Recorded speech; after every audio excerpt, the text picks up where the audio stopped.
guys, good morning. Ngayon guys, gagawa ako guys ng ano namin ng breakfast. Gagawa ako ng magluluto ako ng itlog tsaka ng pansit canton. Yung mga anak ko, ito pa guys sila. Tulog pa sila guys. Tulog pa kaya habang tulog pa sila, gagawa ako ng umagahan namin.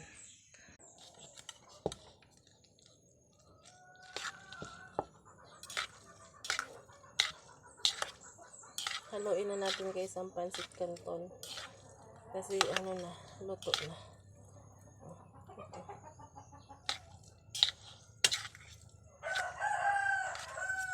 Ito ang umagahan namin. Tingnan natin kung na. Lasahan na natin. Lasahan ko.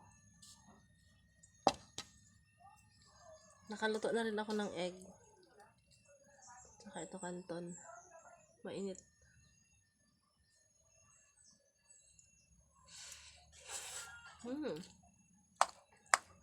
Wrap.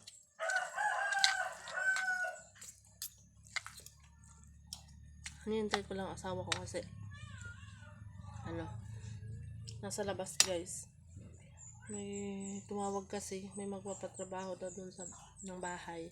Magpapa-estimate ng materialis. Kaya umaga siya, nasa labas ngayon. Ang oras pala dito guys is anong oras ba dito? Alas 6.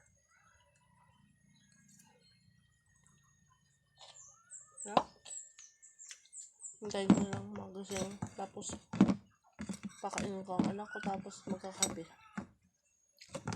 Luluto ako. Nag-iinit na ako ng tubig. Ayan.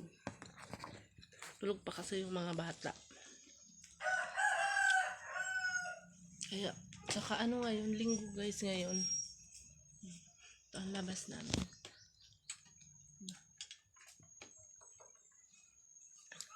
Ilaw. Patayin ko ang ilaw.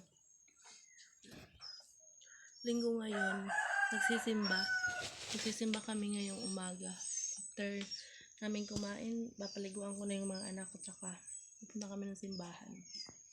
Actually, ang simbahan nandito lang naman sa katabi namin. Kaya lang, ayos lang. Malapit lang naman. Sobrang lapit. Ilang hakbang lang. Nasa simbahan na kami. So, ayun lang guys ang aking ganap ngayong tuwing umaga. God bless you guys. Thank you for watching.